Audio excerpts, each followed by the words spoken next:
Bismillahirrahmanirrahim. Assalamualaikum warahmatullahi wabarakatuh. Alhamdulillahirabbil alamin wassalatu wassalamu ala asyrafil mursalin wa ala alihi wa sahbihi ajma'in. Qala rabbi shrah li sadri wa yassir li amri wahlul 'uqdatam min lisani yafqahu qawli. Saddid lisani wa hdi qalbi bihaqqi sayyidina Muhammadin sallallahu alaihi wasallam. Wa ba'da fa inna asdaqal hadits kitabullah wa khairal hadi hadi Muhammadin sallallahu alaihi wasallam. Syarrul umuri muhdatsatuha wa kullu muhdatsatin bid'ah. Allahumma 'allimna ma jahilna, ya Allah ya Tuhan kami, ajarkan kepada kami yang kami jahili. Wa dzakirna ma nasina, ingatkan balik kepada kami apa yang telah kami lupa. Allahumma faqihna fid din, ya Allah ya Tuhan kami, fahamkan kami agama. Wa 'allimna ta'wil, ajarkan kepada kami Al-Quran. Allahumma rzuqna ilman nafi'a, ya Allah ya Tuhan kami, rezekikan kepada kami ilmu yang memberi manfaat, wa amalan salihan mutaqabbalan, dan amalan yang salih dan amalan tersebut diterima, wa rizqan halalan thayyiban, dan rezeki yang halal dan rezeki tersebut baik. Qala Allah Ta'ala fi muhkamil, a'udzu billahi minasyaitonir rajim. Bismillahirrahmanirrahim. Wa idza qila lahum aminu kama amanan nas qalu anu'minu kama amana as-sufaha ala innahum humus sufaha walakin la ya'lamun. Sadaqallahul azim.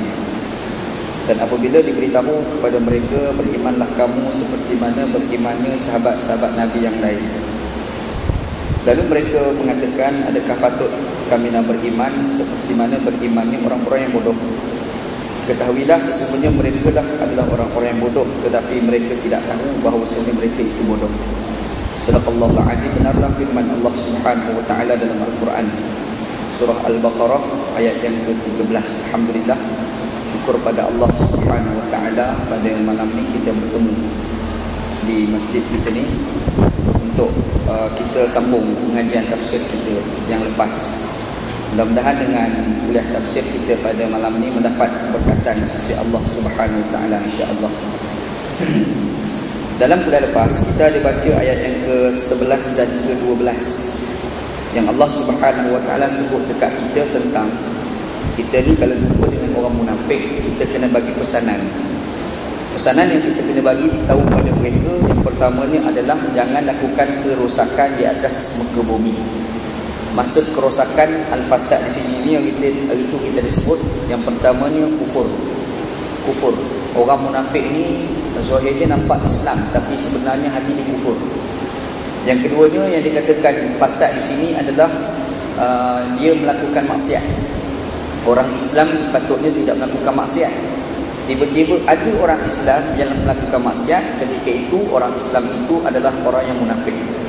Yang ketiganya zalim. Orang Islam tidak sewajarnya melakukan kezaliman. Orang Islam sewajarnya melakukan keadilan. Orang yang mentauhidkan Allah Subhanahu wa taala, dia akan melakukan keadilan, dia akan memberikan hak kepada orang yang berhak.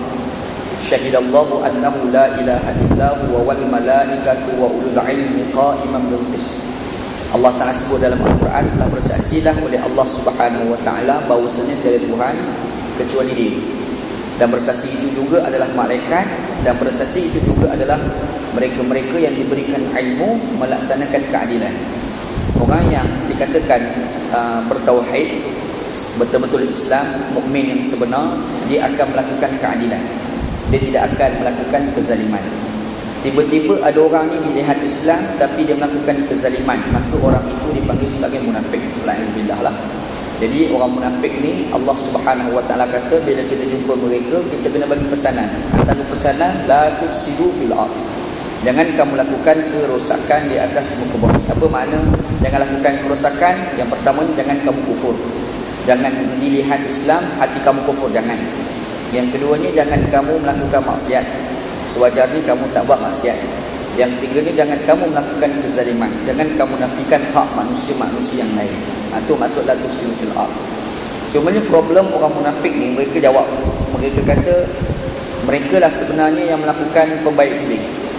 Kata mereka, qalu innama nahnu muslihun, kamilah yang melakukan pembaik ini. Kita kata dia melakukan kerosakan, dia kata tak, sebenarnya yang melakukan kebaikan ni kami tak buat kerosakan pun. Kata orang munafik. Allah Ta'ala sebut dalam Al-Quran, ala innahum humul mufsiduna walakin la yash'urun. Ketahuilah sesungguhnya mereka lah orang yang melakukan kerosakan, tapi masa mereka lakukan itu mereka tak sedar. Dia kalau orang Islam dia melakukan maksiat dan dia rasa gemetar jantung dia. Ada orang ni dia tak pernah buat maksiat, tiba-tiba dia terbuat maksiat. Bila dia buat maksiat tu jantung dia berdegup kuat. Macam tu ada iman lagi. Yang dikatakan munafik ni dia buat maksiat, lepas tu dia rasa tak salah pula dia buat maksiat. Tu munafik. Nak tahu munafik tak munafik, tengok situ. Kita lah tak cek orang lain, sebab kita tak tahu orang punya jantung berdegup kuat ke tidak. Tapi masa kita buat maksiat tu kita fikir, aku buat maksiat ni jantung aku berdegup ke tidak. Kalau berdegup kuat tu rasa bersalah sangat dengan Allah Ta'ala, alhamdulillah ada iman lagi, bukan munafik lah tu. Tapi kalau buat maksiat tu rasa tak bersalah, rasa okey, tak ada apa pun, makan kenyang. Kalau ingat macam tu yang tu munafik dah tu. Bila munafik, hati-hati selalu. Wala'alhamdulillah lah, minta berlindung dengan Allah Subhanahu wa ta'ala, insyaAllah. Baik, dan tentu kita dah bincang dalam kuliah kita yang lepas. Pada malam ni insyaAllah kita masuk ayat yang ke-13. Ayat ke-13 ni Allah Subhanahu wa ta'ala sebut pesanan yang kedua yang kita kena bagi tahu kepada orang munafik. Apa dia pesanan dia? Kata Allah Ta'ala, wa idza qila lahum aminu kama amanan nas qalu anu'minu kama amanas sufaha ala innahum humus sufaha walakin la ya'lamun. Kata Allah Ta'ala. Allah Ta'ala sebut dekat kita apabila diberitahu kepada mereka, iaitu orang-orang munafik. Bermakna bila kita jumpa orang munafik, antara benda yang kita kena bagi tahu yang kedua yang ni. Apa dia? Aminu kama amanan nas. Berimanlah kamu wahai orang munafik seperti mana berimannya manusia-manusia yang lain. Ayat ni Allah Subhanahu wa ta'ala sebut beriman. Ayat yang sebelum ni, jangan lakukan kerosakan di atas muka bumi. Pelik kenapa Allah Subhanahu wa ta'ala ni dia suruh kita pesan dekat orang munafik supaya jangan lakukan kerosakan dulu, kemudian baru dia suruh beriman. Sepatutnya suruh beriman dulu lah, barulah jangan lakukan kerosakan. Sepatutnya kan. Tapi Allah Ta'ala ni dia punya susunan ayat, dia pergi sebut dekat kita jangan lakukan kerosakan dulu, barulah dia suruh beriman. Kenapa tak agak? Nak bagi tahu dia ada satu kaedah dalam Islam ni, dia panggil hukukul ibad muqaddamatun ala hukukillah. Hak-hak antara manusia sesama manusia ni hendaklah didahulukan berbanding hak-hak manusia dengan Allah Subhanahu wa ta'ala. Kita hidup ni dia ada hak antara kita dengan Allah, satu lagi hak kita sesama manusia. Hak kita dengan Allah ni macam semayang. Semayang ni hak kita dengan Allah. Sebab tu kita kena semayang. Orang yang tak semayang, orang itu tidak menunaikan hak dia dengan Allah. Ada tanggungjawab yang dia perlu lakukan kepada Allah, dia tidak tunaikan. Yang tu orang tak buat hak Allah. Ada pula satu lagi hak manusia dengan manusia lain. Bila kita tengok ada orang miskin, kita tak bantu orang miskin, itu kita tidak menunaikan hak kita dengan manusia lain. Kita tengok orang melakukan maksiat, kita tak fikir nak berhentikan orang itu daripada melakukan maksiat. Yang tu kita menafikan hak manusia sesama manusia. Islam ni dia ada hak hukukullah, satu lagi dia panggil hukukul ibad. Hak kita dengan Allah, satu lagi hak kita dengan manusia. Kaedah Islam apabila bertembung dalam satu masa hak Allah dengan hak manusia, didahulukan hak manusia. Sebab itu bila kita pergi musafir, sebagai contoh, musafir ni selalunya hak manusia. Kita pergi balik kampung, kita pergi jalan rumah kawan-kawan, musafir, pergi mana, pergi belajar. Dalam perjalanan tu kita dibenarkan jamak dan qasar semayang. Semayang yang 4 rakaat dikurangkan jadi 2. Dia panggil semayang rubaiyah. Daripada 4 jadi 2, jadilah qasar semayang kan. Semayang yang berasingan antara zuhur dengan asar, maghrib dengan isyak digabungkan, jadilah jamak. Semayang ni adalah hak Allah. Semayang itu sendiri adalah hukukullah, hak manusia dengan Allah Subhanahu wa ta'ala. Tetapi bila kita bermusafir, dan bila musafir ni adalah hubungan di antara manusia sesama manusia, dibenarkan semayang yang 4 itu dijadikan 2. Nampak? Hak Allah tu Allah Ta'ala bagi keringanan. Sebab apa? Sebab hak manusia itu didahulukan berbanding hak Allah. Islam sama tahap tu kan. Islam ni dia ajar tau, dia pentingkan hak kita sama manusia. Hubungan silaturahim. Nabi SAW pernah sebut, la yadkhulul jannata al-qati'. Tidak masuk syurga orang yang memutuskan hubungan silaturahim di antara satu dengan yang lain. Nak bagi tahu hak manusia itu penting, yang perlu dijaga. Ada gambaran ni terlalu banyak lah. Jadi kita nampak di sini hak hamba dengan manusia, hamba dengan hamba, hak hamba dengan Allah SWT. Dahulukan hak hamba sesama manusia. Antara contoh lain, kalau kita tengok doktor, dia pergi duduk buat pembedahan dekat hospital. Dia duduk bedah-bedah, tiba-tiba masuk waktu semayang. Bila dia duduk bedah, lepas tu masuk waktu semayang, pada ketika itu, adakah dia kena tinggalkan pembedahan, kena semayang ke, ataupun diteruskan pembedahan tadi? Kaedah Islam ajar hukukul ibad muqaddamatun ala hukukillah. Hak manusia itu didahulukan daripada hak Allah Subhanahu Wa Taala. Jadi macam mana keadaan doktor, teruskan pembedahan. Nanti waktu semayang terlanggar, tak apa, dia boleh qada pada hari waktu yang lain. Nampak? Dia boleh qada, dan dia tak boleh tinggalkan pesakit itu sekiranya kalau dia tinggalkan itu boleh memberi kemudaratan kepada pesakit. Nak gambarkan hukukul ibad muqaddamatun ala hukukillah Islam.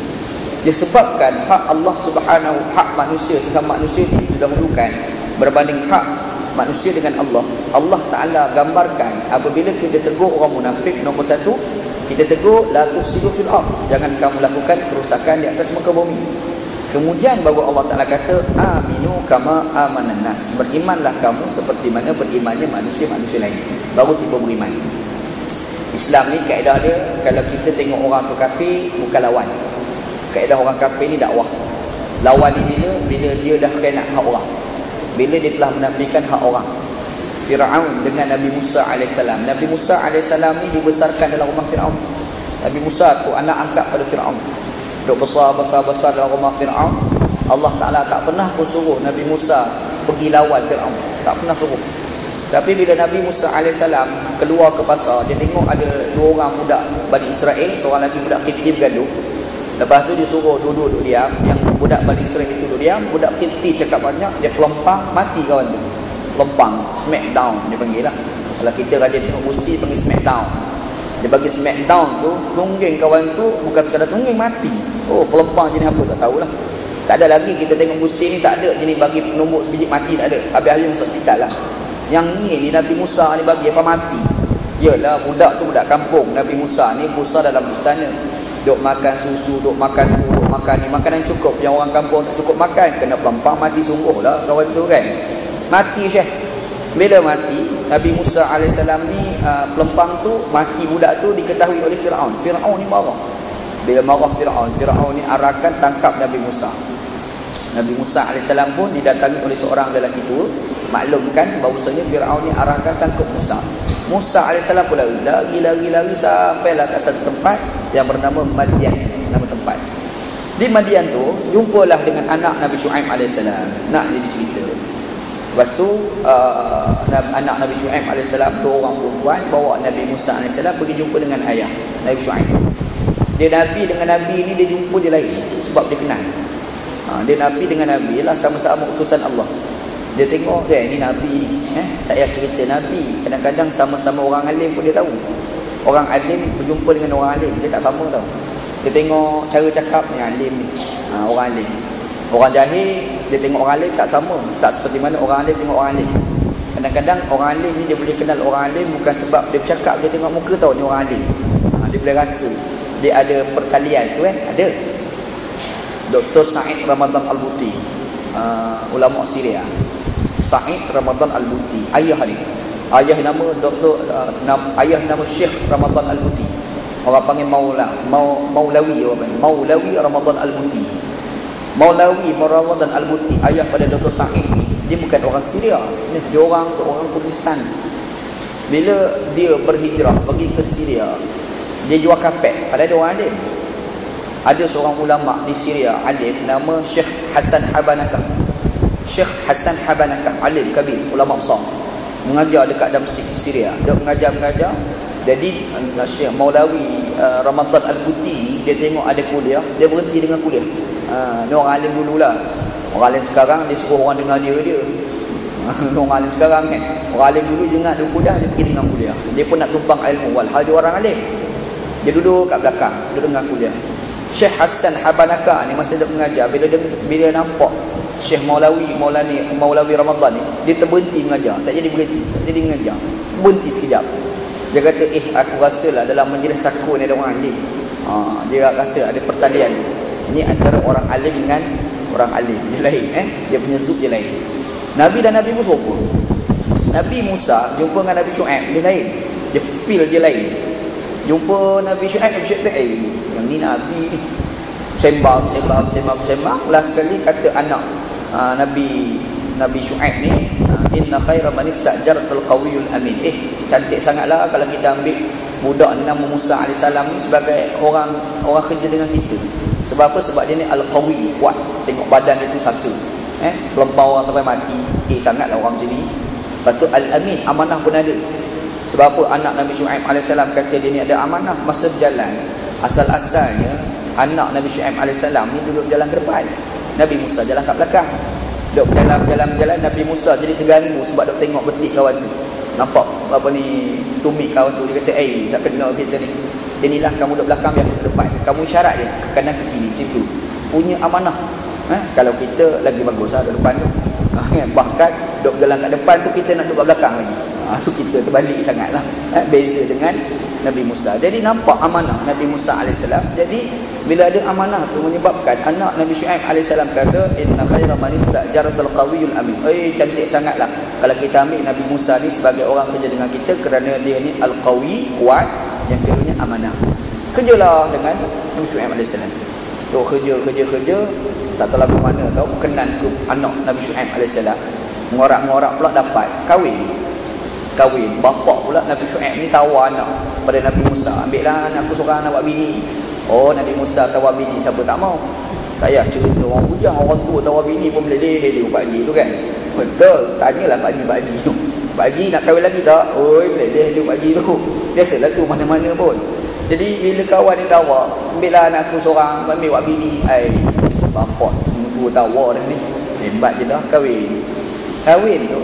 Duduk dengan laki bini lah, duduk bekerja pula dengan ayah dia, iaitu Nabi Syuaib AS, jaga kambing. Masa tu Allah Ta'ala kata kepada Nabi Musa, idhab ila Fir'aun fa innahu tagha.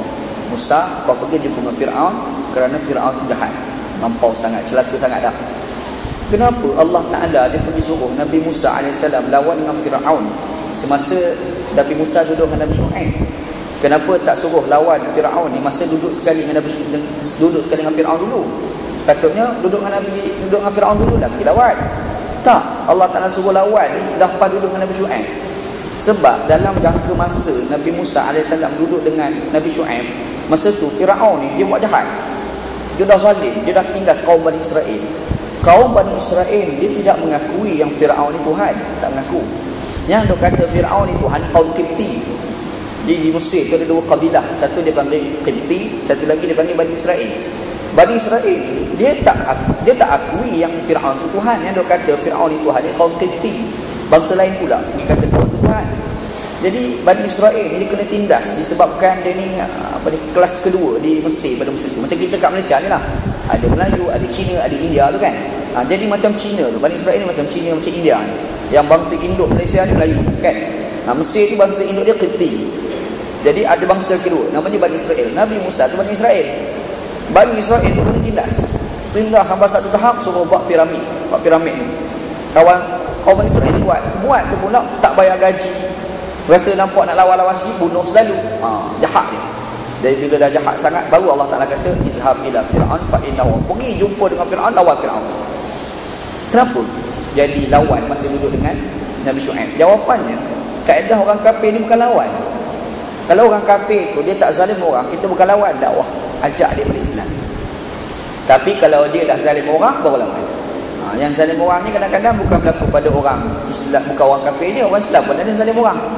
Yang kita sebut tadi kan, la tufsidu fil ardh, jangan lakukan kerosakan di atas muka bumi. Orang munafik ni adalah orang Islam yang melakukan kezaliman. Munafik, alhamdulillah. Jadi bila dizalim orang, kaedah dilawan. Ini kaedah Islam Sebab hukukul ibad muqaddamatun ala hukukillah. Hukuk hak-hak manusia itu didahulukan berbanding hak-hak Allah Subhanahu Wa Taala. Bila orang tu dah zalim, dia menafikan hak orang, baru kita lawan. Tapi kalau ada orang tu kafir, seorang-seorang dia je kafir, kaedah dia bukan lawan. Kaedah dia kita pergi jumpa dia, kita cerita Islam, dia duduk dekat dia, harapan dia boleh masuk Islam. Agak macam tu. Adakah boleh kita nak bahasa dalam Islam? Tak boleh. Sebab Islam ni bukan agama paksaan. Ni macam bising 2-3 hari ni tentang la ikraha fid din, qad tabayyana rusydu minal ghayy kan. 2-3 hari ni bising. adalah seorang ahli politik di Malaysia, dia buat satu statement. Dia kata la ikraha fiddin, tidak ada paksaan dalam agama ni, bukan dikhususkan kepada orang bukan Islam sahaja, bahkan untuk orang Melayu sama. Ada orang tak puas hati, orang tanya nak kata tak salah pun statement tu, sebab Islam ni bukan agama paksaan. Allah Ta'ala nak bagi tahu kepada kita, kita ni bila nak jadi Islam, jadikan Islam berkualiti. Itu maksud dia. La ikrah fiddin, tidak ada paksaan dalam agama, bermakna biar kau Islam bukan kau faham. Kalau kita ni Islam baka tapi tak faham-faham Islam, Islam kita tak ada kualiti tau. Di Islam ni ada 3 jenis orang Islam. Yang pertama dia panggil Islam baka, yang kedua dia panggil Islam pusaka, yang ketiga Islam puaka, Islam berhantu. Sedengar Islam puaka. Islam baka ni kita beranak-beranak Islam, alhamdulillah, alhamdulillah, okey lah. Yang kedua, Islam yang terbaik, Islam pusaka Nabi SAW. Nabi Muhammad ajar, kita faham, kita belajar ilmu. Jadi Islam kita alhamdulillah, bagus, alhamdulillah, ni Islam yang terbaik. Kita ni Islam baka, kena tuju, kena berusaha untuk jadi Islam pusaka Nabi SAW. Tapi problem yang ketiga, Islam puaka, Islam berhantu. Islam juga, lawan Islam pun boleh tahan juga kan. Ada Islam juga, tapi bab menolak Islam pun boleh tahan. Islam juga, tapi Islam macam style orang munafik tadi. Islam yang melakukan maksiat, Islam yang melakukan kezaliman. Jadi macam ni, tak nak. Ini bukan Islam yang berkualiti. Islam yang berkualiti ni macam mana? Islam kerana kepahaman. Dia faham Islam. Islam yang dia tu Islam, dalam masa sama dia tidak akan melakukan maksiat. Islam yang diri Islam, dalam masa sama dia tidak akan melakukan kezaliman. Itu Islam yang sebenar. Dan itulah yang dimaksudkan dengan la ikraha fiddin. Tidak ada paksaan di dalam agama. Orang kafir tu nak masuk Islam tu, kita tak ada paksa dia. Kita ni dah Islam tu pula. Ni kita tengok bapak kita Islam, kita duduk Islam ni keterpaksaan sebab bapak aku Islam. Tak boleh. Kita kena faham. Kita belajar Islam. Belajar biar kita betul-betul faham Islam. Dan ayat tu pula diturunkan pada era Madinah. Ni ayat la ikrah fiddin diturunkan di era Madinah. Bila Allah Ta'ala nak bagi tahu kepada Nabi SAW macam mana nak bandingkan apa yang dilakukan oleh Islam dengan apa yang dilakukan oleh Quraisy di Mekah. Sebab di Quraisy, diorang paksa orang masuk Quraisy, masuk agama diorang, agama sembah berhala ni. Seperti mana yang orang Quraisy lakukan kepada Bilal bin Rabah. Bilal bin Rabah tu tak ikut agama diorang, dia paksa masuk agama Lat wal Uzza kan. Sampai Bilal kena seksa teruk-teruk sangat. Lepas tu siapa lagi? Ammar bin Yasir radhiyallahu anhu. Bapa dia nama Yasir kena bunuh semata-mata nak Islam. Dia paksa masuk pada agama Allah wal Uzza. Dia kata tak nak. Sebab tak nak kena bunuh. Maknanya yang style paksa dalam beragama ni jahiliah, bukan Islam. Tiba-tiba Nabi Muhammad hijrah ke Madinah, Allah Ta'ala turun Al-Quran. Allah Ta'ala kata la ikraha fiddin, tidak ada paksaan di dalam agama. Allah Ta'ala nak compare. Ni Allah Ta'ala compare Islam ni macam ni Islam ni paksa-paksa dia tak ada Islam. Tapi kalau agama Buddha, agama lain daripada Islam, yang tu paksa. Yang tu jahiliah, bukan style Islam. Itu masuk ayat. Boleh ke kita pergi kupah ayat tu sampai merebak ke isu murtad? Tak masuk lain langsung. Tak masuk lain. Jadi orang tak mengaji tafsir dan kupah juga tafsir. Problem. Murtad ayat lain pula. Kalau nak bincang bab murtad, ayat lain. Man yartadda minkum an dinihi fasawfa ya'tillah biqaumin. Itu ayat murtad. Barang siapa yang telah murtad daripada agamanya, Allah Ta'ala akan ganti kaum lain, maksudnya kaum baru, dan kaum itu lebih sayang kepada Allah Subhanahu wa Ta'ala, dan Allah Ta'ala sayang pada kaum itu. Satu ayat. Kalau tengok ayat dalam surah Al-Baqarah pula, Allah Ta'ala sebut man yartadid minkum an dinihi fayamut wa huwa kafir fa ulaika habitat a'maluhum fid dunya wal akhirah. Barang siapa yang telah murtad daripada agama dia lalu dia mati dalam keadaan dia kafir, maka terbatallah segala amalannya di dunia dan juga di akhirat. Ini baru ayat cerita tentang murtad. Ayat yang la ikrah fiddin tak kait pun cerita tentang orang murtad. Tapi boleh ke popok mental block ni, bodoh-bodoh ni tak mengaji-mengaji ni, dia nak kupah juga isu murtad. Bodoh, tak reti. Orang tak mengaji. Kalau betul-betul mengaji tafsir, dia akan nampak dekat mana klasifikasi perbincangan tentang ayat itu. Ingat situ insya-Allah. Tak apalah cerita tu. Itu isu sebenarnya. Kalau ustaz ulang panjang jadi cerita isu pula, bukan cerita tafsir yang kita nak bincang pula pada malam ni. Tak. Jadinya Allah Subhanahu wa Ta'ala nak gambarkan kepada kita huququl ibad muqaddamatun ala huquqillah. Hak manusia itu didahulukan berbanding daripada hak Allah Subhanahu wa Ta'ala. Jadi bila kita jumpa orang bukan Islam, kita tak payah paksa dia, kita tak payah nak hina, tak payah. Yang kita kena buat, kita cerita Islam yang elok dekat diorang, kita berhujah tentang Islam yang elok, supaya diorang menilai kebenaran dan diorang boleh memeluk Islam, agama kebenaran. Kita orang Islam tak perlu takut kalau kita nak dengar agama orang, jangan. Allah Ta'ala sebut qad tabayyana ar-rusydu minal ghayy, telah nyatalah kebenaran dan kesesatan. Bermakna kita nak jadi Muslim yang sebenar, Muslim yang berkualiti, bukan sekadar kita tahu Islam kita je. Kita kena tahu juga kesesatan agama Nasrani. Kita kena tahu kesesatan agama Yahudi. Kita kena tahu kesesatan agama Buddha. Kita kena tahu kesesatan agama Hindu. Kena tahu. Bila kita tahu ini benar, tak benar, itulah Muslim yang sejati. Itulah Muslim yang kualiti. Tapi kalau sekadar tahu agama kita je, agama buruk, agama lain kita tak tahu, itu tidak kualiti. Sebab tu dia kena ada perbandingan agama. Dekat Malaysia ni ada ustaz-ustaz yang mahir perbandingan agama. Antaranya Syah Kirik. Syah Kirik, seorang yang asalnya bukan beragama Islam. Dia ni orang Bengali. Cakap Hindustan. Dia ni masuk Islam, lepas tu dia kaji Islam, dia mahir Islam, dia mahir Bible, dia mahir dia kitab Hindu. Canggih dia ni.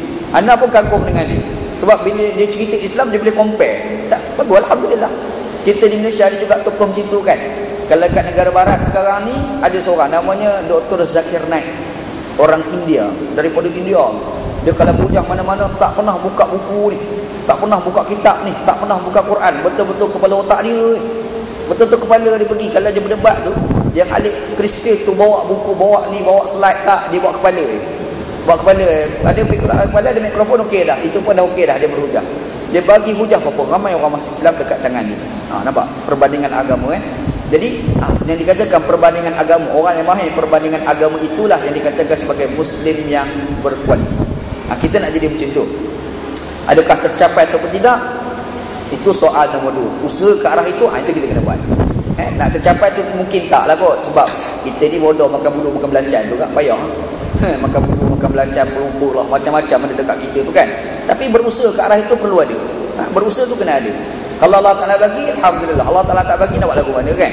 Tapi usaha tetap usaha. Sebagai orang Islam, nak jadi orang yang nyata mana kebenaran, mana satu kesesatan. Yang itulah yang dimaksudkan dengan la ikraha fiddin. Tidak ada paksaan di dalam agama.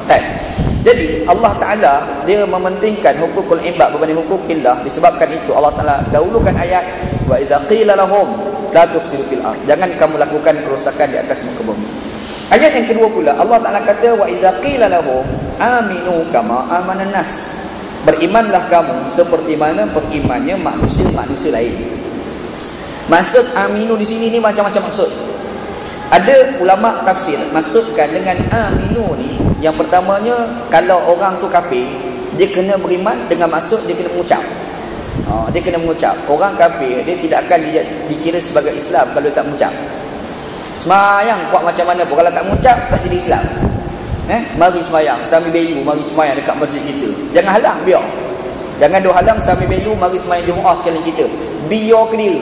Hari ni dia semayang Jumaat, esok mana tahu masuk Islam kan. Bukan Sami Belu lah, siapa-siapa pun, Lim Guan Eng ke, Lim Kit Siang ke, Karpal Singh ke, Chua Soilek CSL. CSL ni jenama handphone. CSL, tiba-tiba rupa-rupa ada seorang nama CSL, tapi panjangan Chua Soilek. Anda dah rasa handphone tu dia punya kot, syarikat dia lah kot, Allah alam lah sebab CSL kan.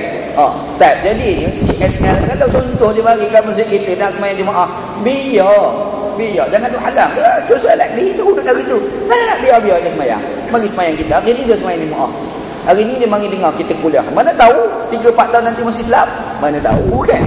Sebab orang nak masuk Islam ni mesti ada asbab. Semua perkara ni ada sebab tau. Dia takkan berlaku sesaja nak berlaku, tak ada.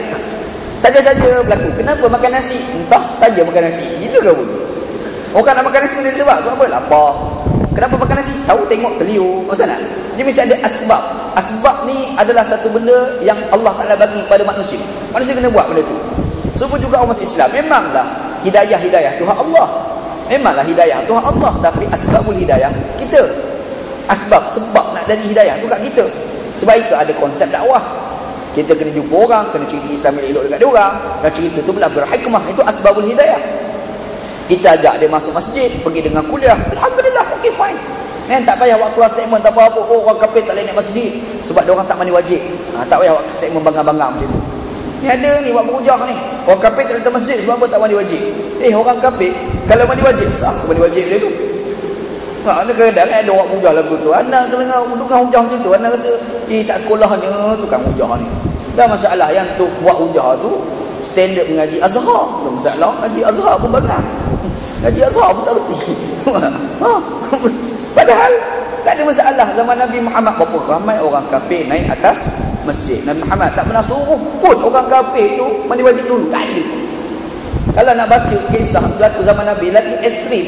Orang Kristian masuk dalam masjid Nabi, nak tunggu Nabi Muhammad SAW, duduk kat belakang. Sementara nak tunggu, diorang semayang, cari diorang kat belakang.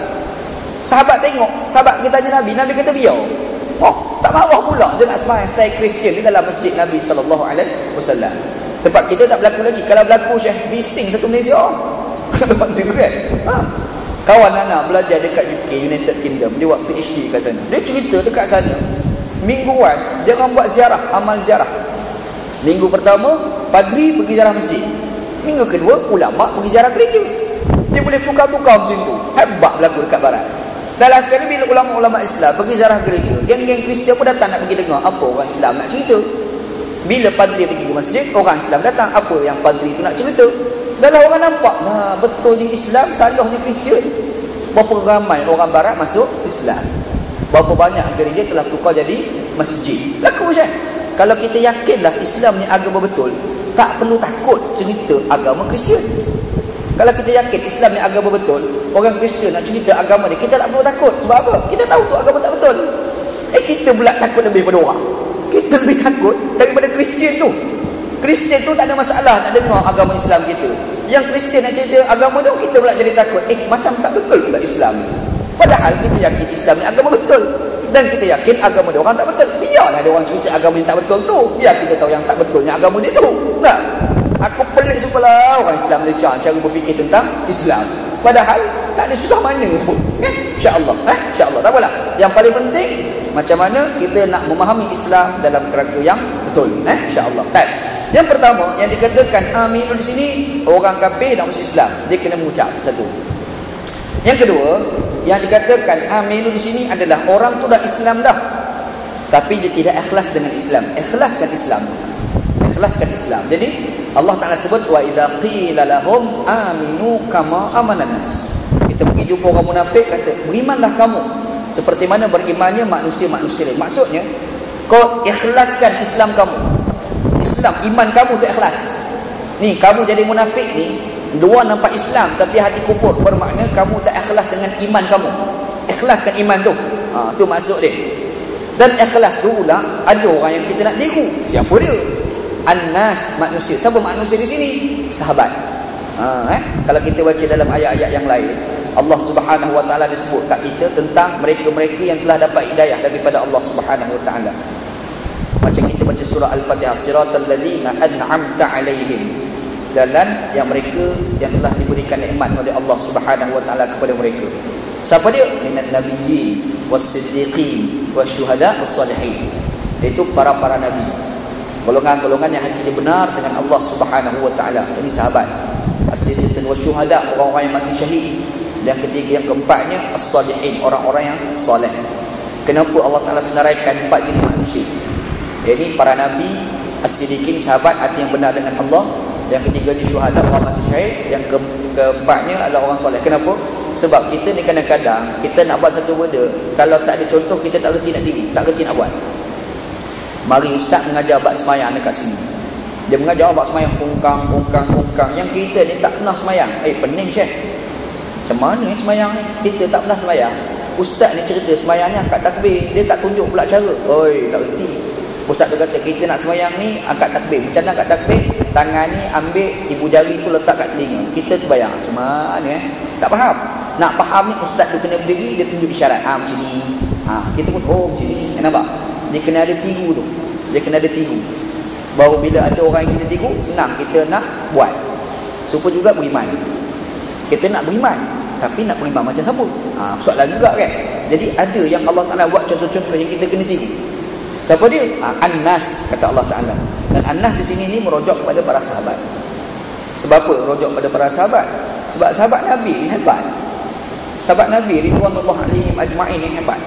Dia orang sayang Nabi Muhammad sallallahu alaihi wasallam, Syekh. Hebat lebih daripada kita.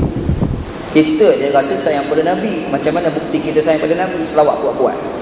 Sayang tu ke Nabi. Sila hari bulan tu selawat Nabi kuat tu. Bukan kerana sayang ke Nabi, nak tunjuk yang suara dia sedap sangat. Ada ni. Betul tak? Kalau ahli politik pula, dia pergi angkat banner berarak ahli politik. Kenapa duk berarak ni? Nak tunjuk yang aku ni ahli politik. Sempat lagi ambil kesempatan. Nampak tak? Ambil kesempatan, ambil populariti di sebalik majlis meraihkan sayang Nabi Muhammad sallallahu alaihi wasallam. Bermakna dia pergi tu bukan kerana sayang pada Nabi, populariti. Orang macam ni agak-agak Nabi Muhammad sayang ke? Sorry. Tak dapat lah. Bila orang ini Nabi Muhammad sallallahu alaihi wasallam buat demonstrasi, okeylah, fine lah buat demonstrasi tu. Tak ada masalah nak buat demonstrasi. Problem dia cari populariti di sebalik demonstrasi.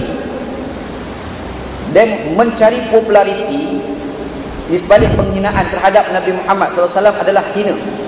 Ingat, mencari populariti di sebalik penghinaan terhadap Nabi Muhammad SAW adalah tindakan hina.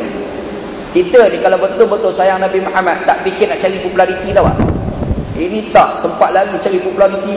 Masuk surat khabar, masuk dalam TV, cakap itu, hentam orang. Patut ajak orang sama lah. Jomlah kita sayang Nabi Muhammad SAW. Dia nak cerita sayang Nabi, lepas daripada tu isap rokok lah, dah tak ikut Nabi dah. Sayang Nabi macam tu agak. Kau dah salah konsep, nampak?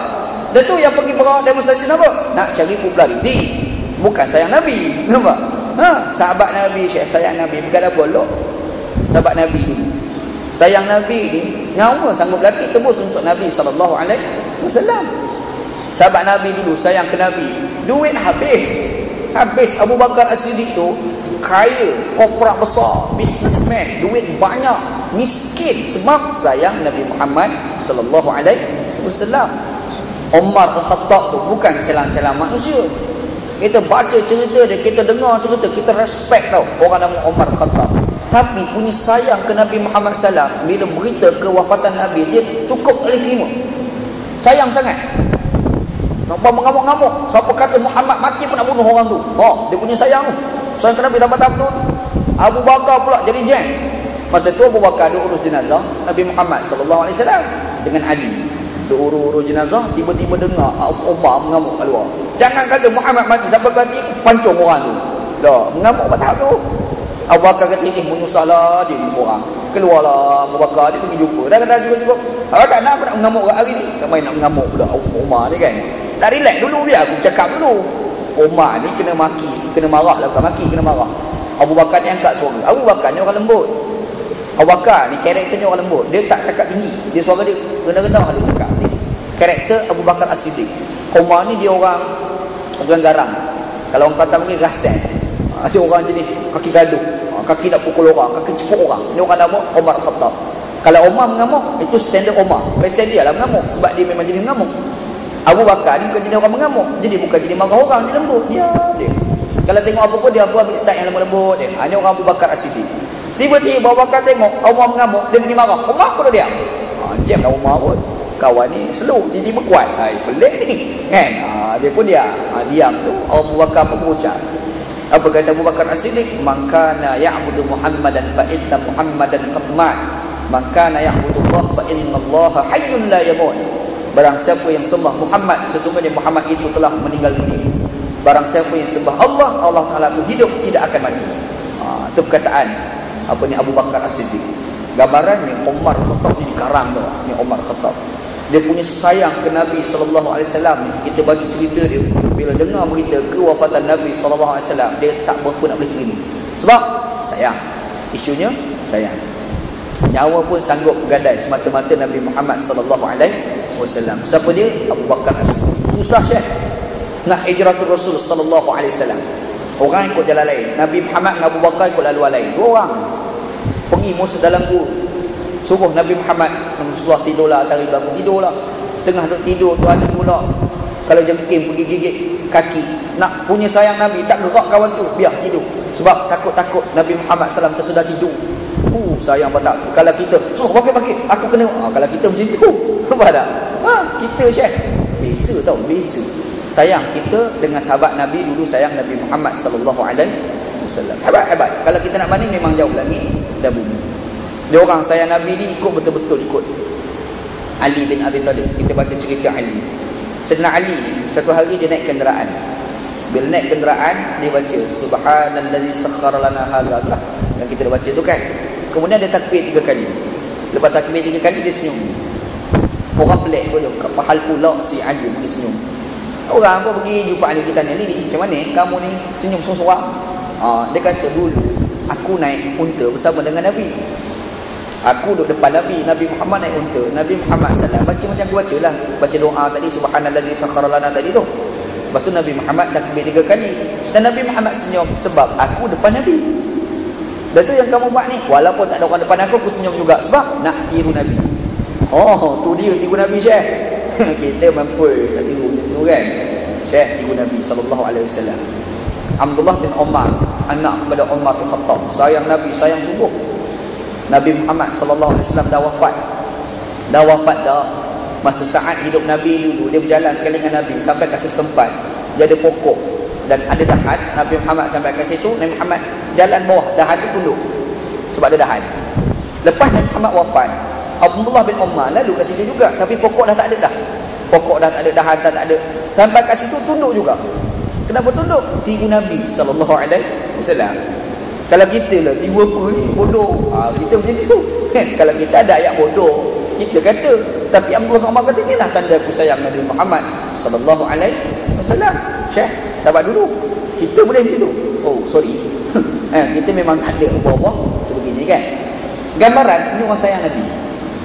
Hati diorang cekal dengan Allah Subhanahu wa ta'ala. Ada satu cerita, dekat kuliah banyak tempat. Seorang sahabat nama Ka'ab bin Malik radhiyallahu anhu. Orang ni, Syekh, cukup diuji oleh Allah Subhanahu wa ta'ala. Silap dia satu je, tak pergi perang bersama dengan Nabi. Bila berlaku peperangan Tabuk, dalam peperangan tu Nabi Muhammad pergi jumpa beberapa orang sahabat, ajak pergi perang. Jom kita pergi perang. Apa kata Ka'ab? Okey Rasulullah, jangan bimbang, aku pergi. Semua orang pergi. Dia tak pergi. Sebab apa? Dia ni orang jual buah kurma. Kalau kat Malaysia ni orang panggil Yusuf Tayyub. Kalau kat Malaysia ni standard dia ni, kaya lah jual kurma.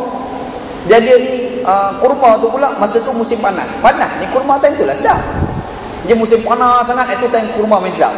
Tu time kalau nak tahu lah kurma sedap kan. Kalau pergi negara Arab, kita nak try kurma sedap, tengok jadual. Musim panas kan mesti sejuk.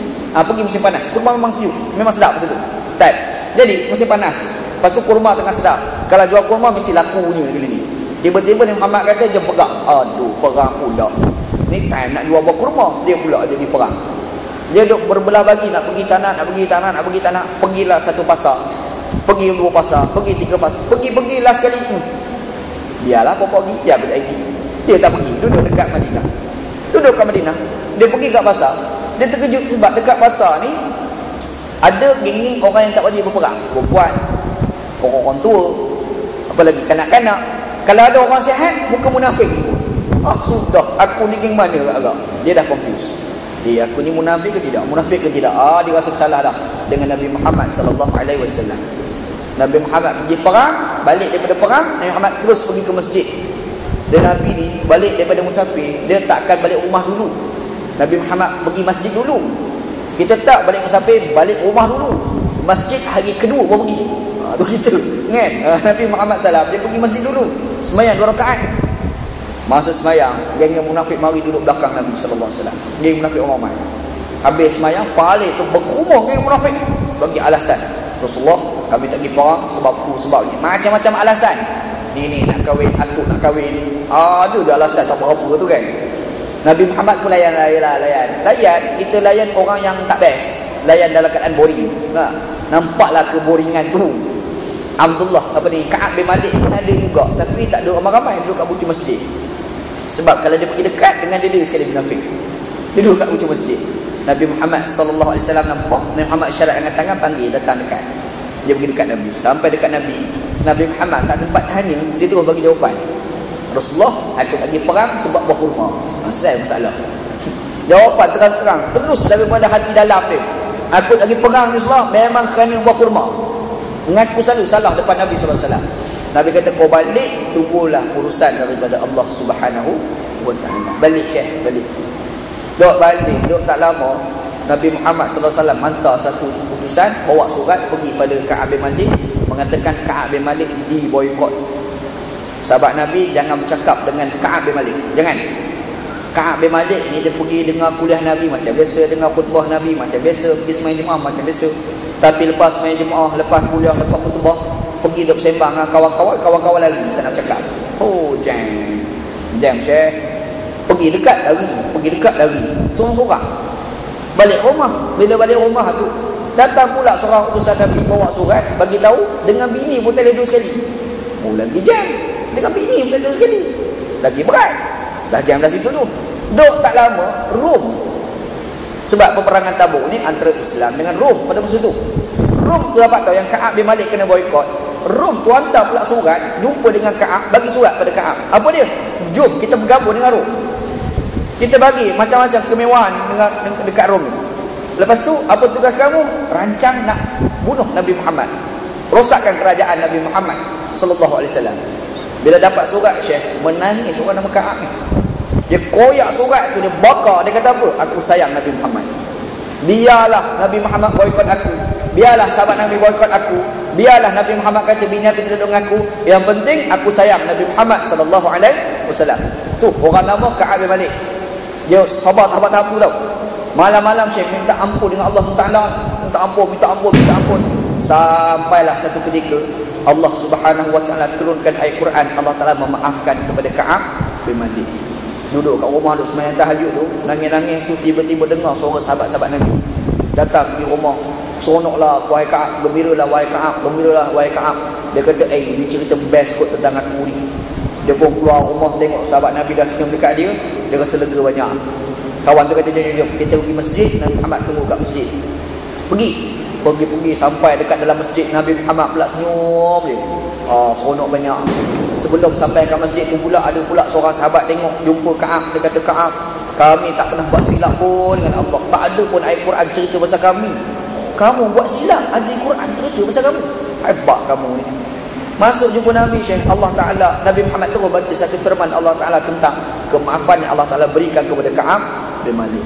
Ini sahabat Nabi hebat. Hebat sahabat Nabi macam ni hebat Syekh. Kita tak ada macam tu, tak ada. Kena boykot macam tu, lama dah lompat mati. Percayalah kita. Lompat. Kalau kita lah. Tapi nak cerita Ka'ab bin Malik ni jiwa dia kental. Ni sahabat Nabi tau. Kita tak ada semangat macam ni. Kita nak bagi kita ni ada semangat macam ni. Macam Bilal bin Rabah, semangat kuat, semangat dia diseksa sampai separuh nyawa diseksa, tapi tetap mengatakan Allahu Ahad. Allah yang esa.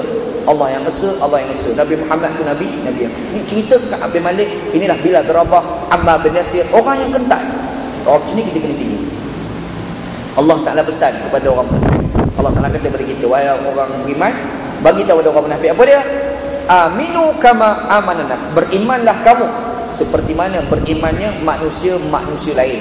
Macam mana tu? Macam Ka'ab bin Malik, macam Bilal bin Rabah, macam Ammar bin Yasir. Macam tu. Kena beriman macam tu. Tapi problem orang munafik ni, dia kata apa? Anu'minu kama amanas sufaha. Ayat sial. Dia keluar satu ayat. Ayat dia tu memang nak bagi sakit hati kita. Apa dia? Adakah patut kami nak beriman seperti mana berimannya orang-orang yang bodoh? Bodoh dia bubus biji kawan tu. Ni jahat ni jahat orang munafik. Kita tak nak macam tu tau. Orang perangai macam ni kan kita pun ada kegedah. Betul tak? Perangai macam ni ada kalangan kita. Kita ajak baru dah pergi masjid. Pergi masjid ni tak best lah. La ilaha illallah. Dia boleh kata macam tu. Ada orang masjid tak cukup duit nak buat program. Hantarlah seorang wakil pergi dalam rumah ke rumah. Orang pun minta derma nak buat program. Nak minta derma untuk nak buat program. Jadi Pak Haji ni pun, dia pun malas nak pergi. Dia pun Allah nak menebalkan muka, minta sedekah, minta derma ni macam minta sedekah. Rasa macam tu. Tapi pergi. Sebab masjid punya urusan. Pergi. Sampai dekat rumah seorang tu, dia kata apa? Berapa nak? Dia buat lebih kurang Pak Haji tu. Hina jadi. Jangan. Kita buat perangai macam ni, ini perangai orang munafik. Bukan perangai orang bertakwa dengan Allah Subhanahu wa ta'ala. Allah Ta'ala begitu. Orang munafik ni jawab macam ni. Anu'minu kama amanas sufaha. Adakah patut kami dah beriman seperti mana orang-orang yang bodoh? Dia kata Bilal bin Rabah tu bodoh. Sebab apa? Bilal bin Rabah tu orang miskin. Takkan kita nanti orang miskin kot. Dia bubuh ayat tu. Lepas tu, kalau nak beriman, kita ni jangan beriman macam Abu Bakar. Patutnya kita makin beriman, makin kaya, makin duit banyak. Ni tak, makin beriman, makin miskin. Bodoh. Rekod macam tu lah. kan? Abu Bakar kan kaya, jadi miskin sebab mempertahankan Islam. Dia nampak bodoh tu, dia tu sebab macam tu. Boleh kau orang munafik ni. Allah Taala kata apa? Ala innahum humus sufaha walakin la ya'lamun. Kalau kamu nak tahu yang bodoh, ada oranglah bodoh sebenarnya. Kalau kamu nak tahu bodoh sebenar-benar bodoh ni mereka. Ala ketahuilah innahum humus sufaha. Mereka lah sebenarnya bodoh. Tapi mereka tak tahu. Mereka tak tahu yang mereka tu bodoh. Apa Allah Taala nak bagi tahu pada kita cerdik ni orang akan fikir masa depan. Itu orang cerdik. Kita ni lah orang cerdik. Tengok ada anak, dia akan fikir macam mana nak simpan duit untuk masa depan anak dia nak masuk universiti akan datang. Betul tak? Ini orang bijak. Dia kalau ada anak ramai, dia tak fikir nak simpan duit. Dia fikir perhabis. Nanti anak nak masuk universiti, dia pula pening. Sudah, mana nak rebat duit. Nah, untuk anak aku nak masuk universiti kan. Ini orang tak cerdik dalam mengurus ekonomi rumah tangga. Tapi kalau orang yang bijak dalam mengurus ekonomi rumah tangga, dia akan fikir masa depan bila dia tengok ada anak-anak. Kita fikir masa depan tu pun dah dilihat cerdik. Yang masa depan tu bawa dalam kerangka hidup di dunia. Cuba kita fikir masa depan di akhirat. Orang yang paling bijak, dia bukan fikir nak hidup atas muka bumi. Orang yang bijak, dia akan fikir masa depan di akhirat. Dia bukan fikir hari ni aku boleh makan, tapi dia akan fikir macam mana aku nak makan di akhirat nanti. Orang yang bijak, dia tak akan fikir aku hari ni boleh hidup, tapi dia akan fikir macam mana aku nak hidup di akhirat nanti. Orang yang bijak, dia tak akan fikir nak hidup dengan kawan-kawan di dunia, tapi orang yang bijak, dia akan fikir macam mana dia nak hidup dengan Allah Subhanahu Wa Taala akhirat nanti. Macam mana dia hidup dengan Nabi Muhammad sallallahu alaihi wasallam. Ni orang bijak. Orang munafik, dia orang fikir duit. Al-fulus fil dunya wal mampus fil akhirah. Dia fikir nak hidup dekat dunia dia. Dia fikir aku dapat duit. Abu Bakar tu habis duit. Itu bodoh kata dia. Bermakna dia fikir yang dikatakan bijak dapat duit pada dia. Dia tak tahu yang dia dapat duit tu dia nak lingkup ke akhirat. Ini orang bodoh. Orang bijak dia akan fikir macam mana aku nak hidup di akhirat nanti. Sebab tu Allah Taala kata, "Ala ketahuilah innahum humus sufaha." Mereka lah sebenarnya bodoh. Tapi la ya'lamun, mereka tak tahu mereka tu bodoh. Syekh, ada orang yang bodoh dia tak sedar dia bodoh tau. Ini problem besar ni. Kalau dia tu bodoh dan dia tahu dia bodoh, okey, fine. Sebab sifat orang macam ni dia akan belajar. Dia dah tahu aku ni tak tahu. Macam mana nak bagi aku tahu? Dia pergi cari tu guru mengaji. Orang buat kuliah, dia pun dengar kuliah. Ini tak, orang buat kuliah, dia pula merancang untuk nak tutup kuliah. Jahat gaban. Ada ni macam ni kan? Ada Syekh. Ada, dia ni tak suka majlis ilmu. Jangan. Ada hadis kan, hadis mauquf daripada Abu Zar Al-Ghifari. Dia kata kun aliman aw mustami'an aw muhibban lahu wa la takun al-khamisata fatuhlik. Kita ni kalau boleh belajar biar jadi orang alim. Ngaji ni kalau boleh biar sampai jadi aliman, alim, guru.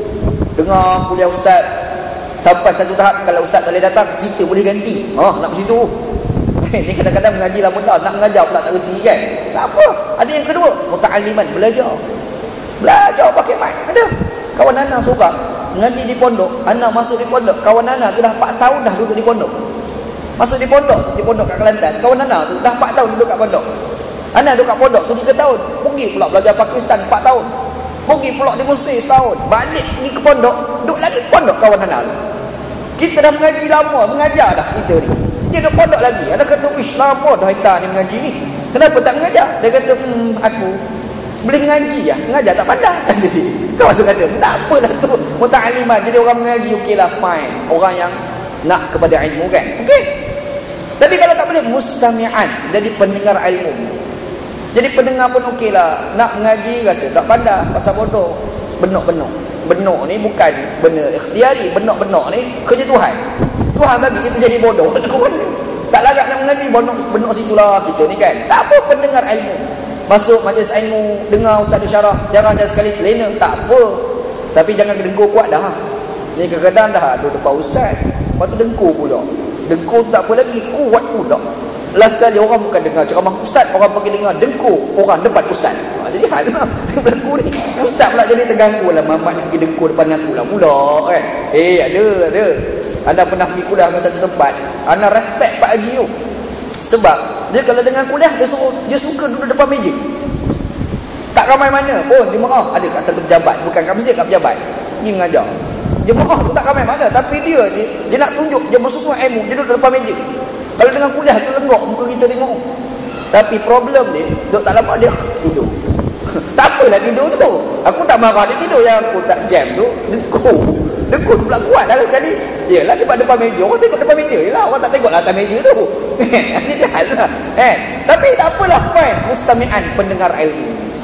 Au muhibban lahu, jadilah orang yang sayang kepada orang alim, sayang kepada orang yang belajar, sayang kepada orang yang mendengar ilmu. Buktinya dia susun jadwal kuliah.